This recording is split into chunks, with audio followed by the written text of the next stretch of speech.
Good afternoon, friends. I welcome you to this special press briefing by Foreign Secretary Sri Vikram Mishri and Secretary West Sri Tanmay Lal on Prime Minister's upcoming visit to Japan for the annual summit and to China for the SCO summit.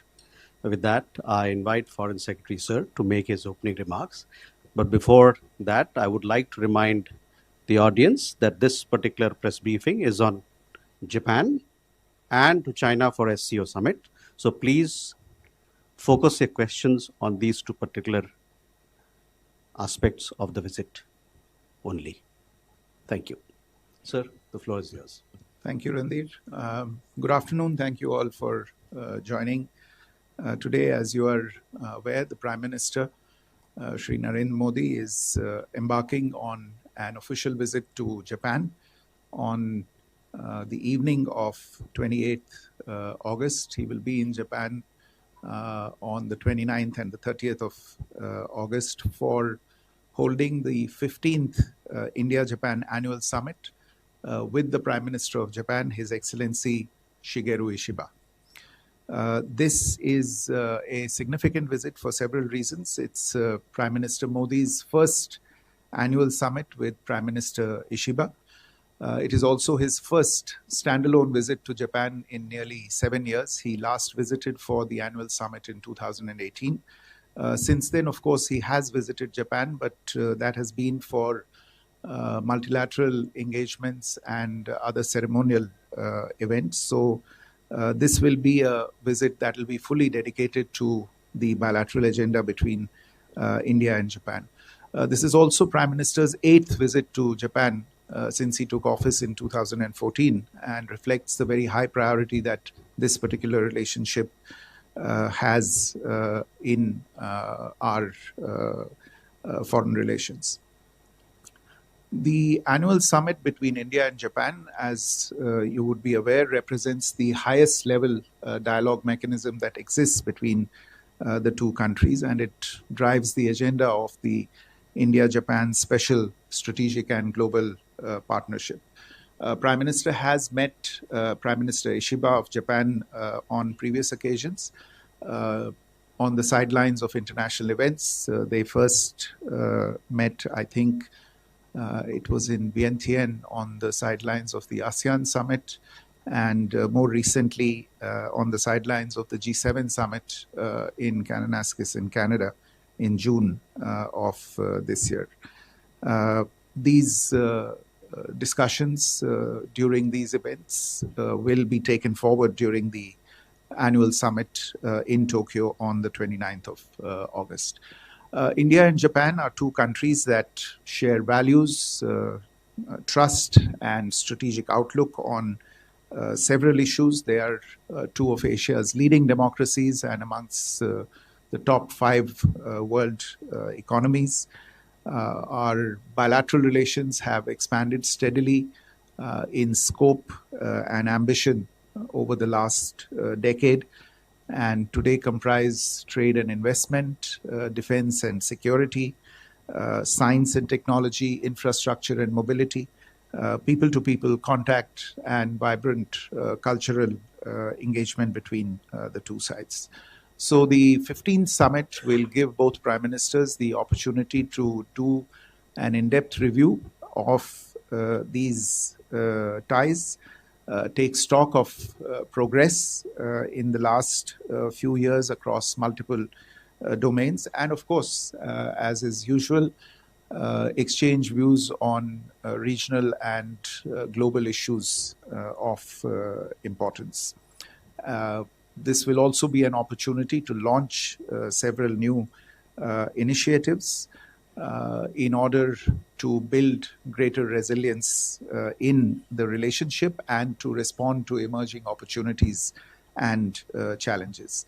One of the features of the annual summit between India and Japan is an engagement between the two leaders outside the capital, and on this occasion as well, the program includes a visit outside Tokyo, which is again going to be something to look forward to for the two leaders.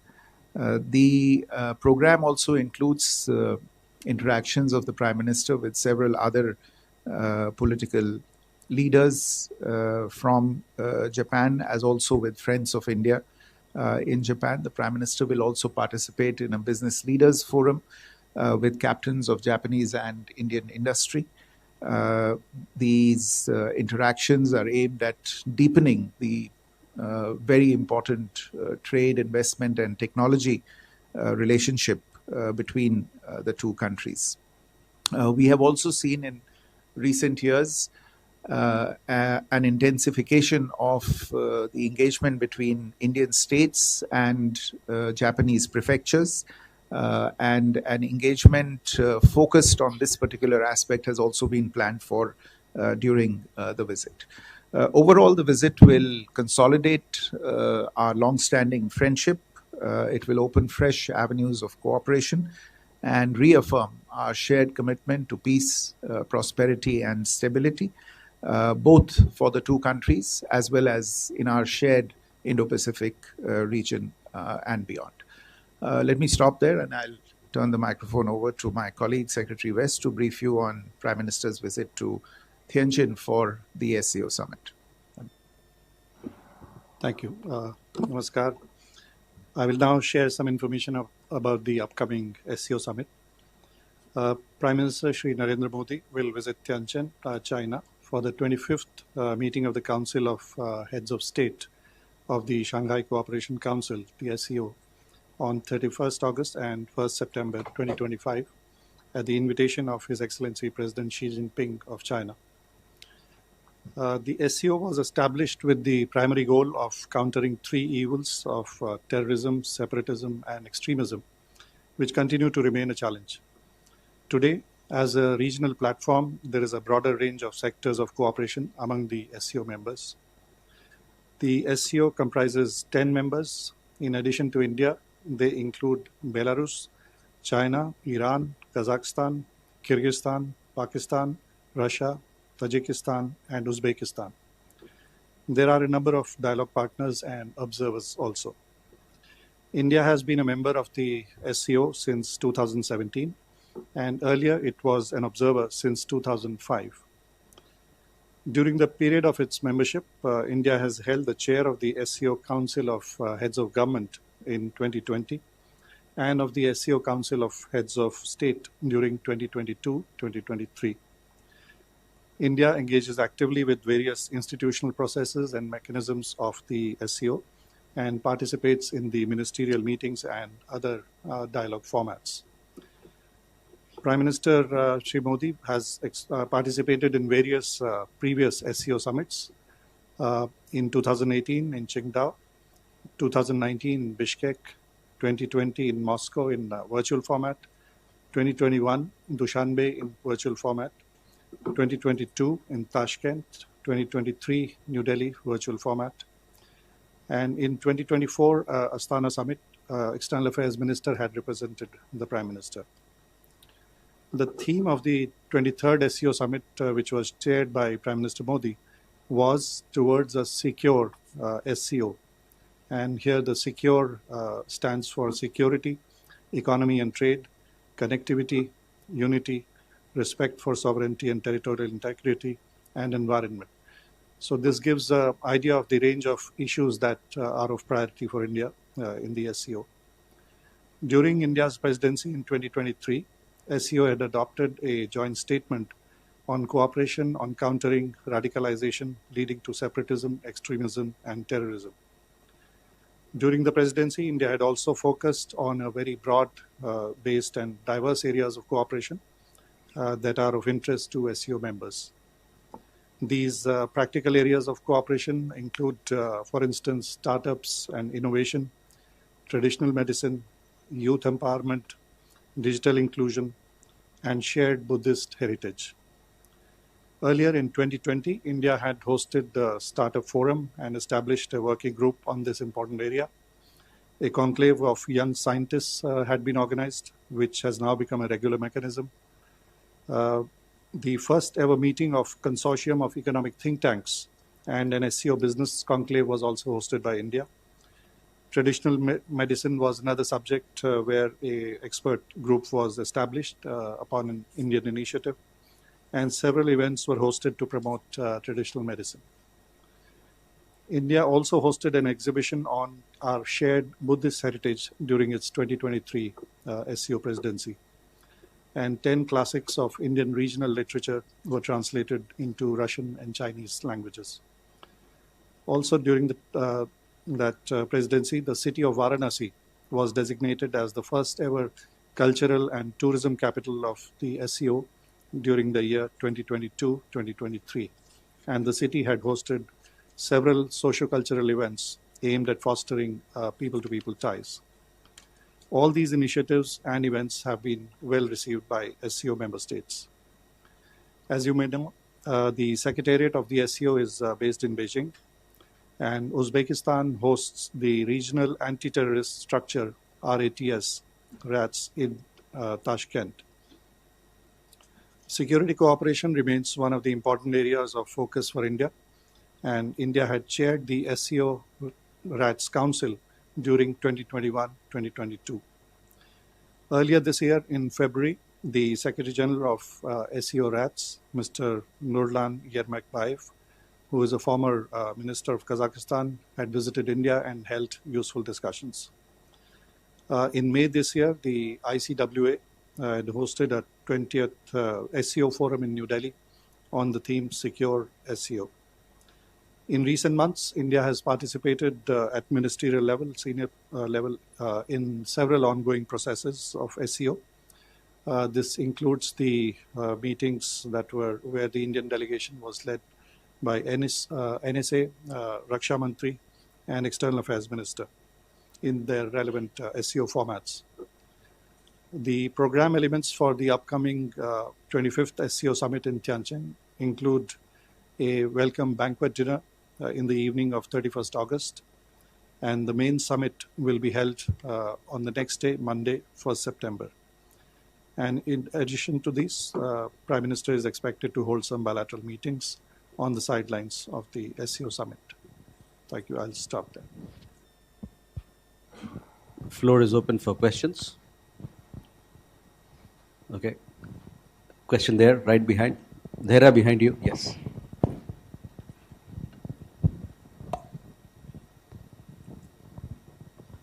Thank you. I'm Keita Wiki, Japanese news agency Digipress correspondent.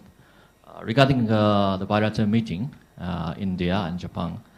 So India and Japan are also member of Quad. So will Prime Minister Modi invite Mr. Ishiba to Quad Summit, which will be held in India later this year? Thank you. Ayushi? Sir, this is Ayush Agarwal from ANI.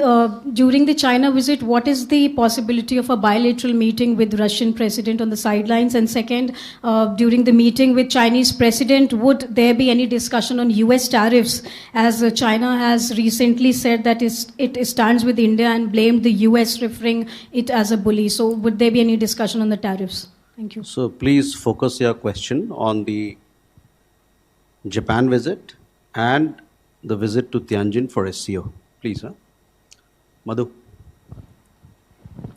Sir Madhurendra, मैं news nation से मेरा सवाल SCO को लेकर है। जैसा कि आपने खुद बताया कि आतंकवाद एक बड़े एजेंडे के तौर पर एससीओ फोरम पर रहा है, और पहलगाम आतंकी हमले और उसके बाद ऑपरेशन सिंदूर के ठीक बाद एससीओ की पहली बैठक है जिसमें पाकिस्तान भी मेंबर के तौर पे है।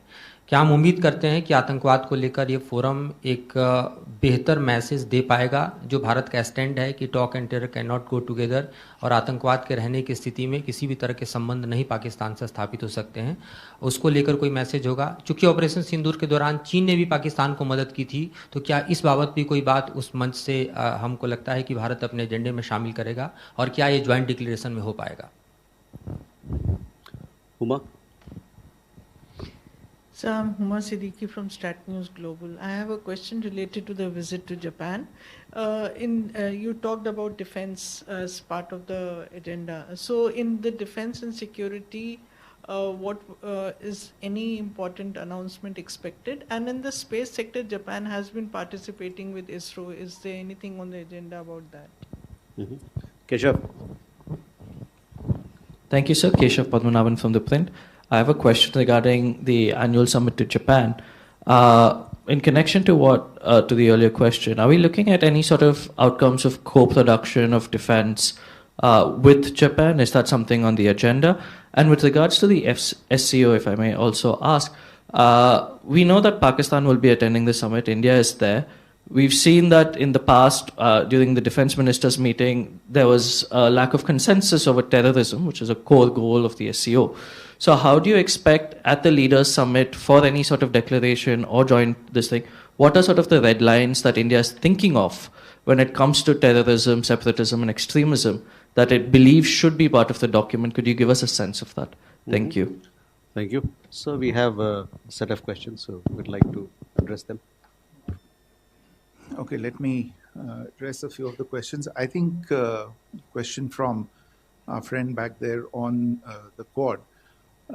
You're aware that the Quad is indeed an important platform for working on and promoting peace, stability, prosperity, and development in the Indo-Pacific region. In more recent years, its agenda has expanded to take on issues of practical cooperation, if I can call it that, and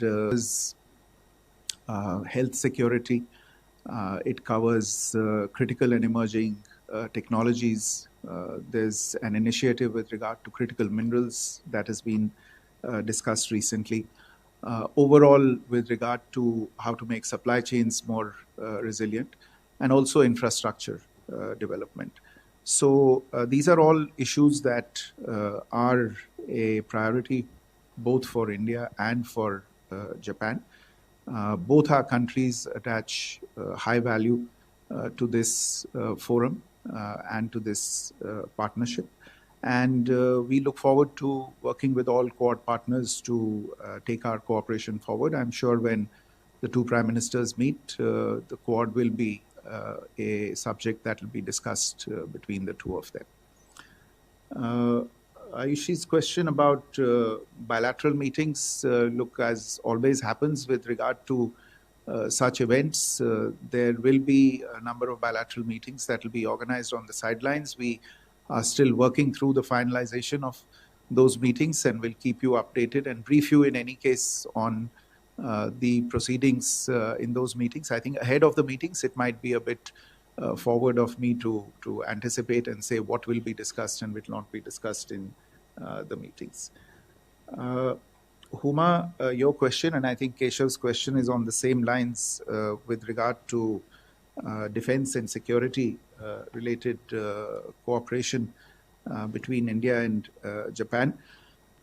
This is indeed emerged as an important pillar of cooperation between the two countries in recent years. There was a meeting between the defense ministers of the two countries that was held just recently in May of this year, where the two sides were able to review a whole host of issues, operational engagements between the two sides, but more importantly, defense equipment and technology collaboration, which is an important part of the overall defense and security engagement between the two sides.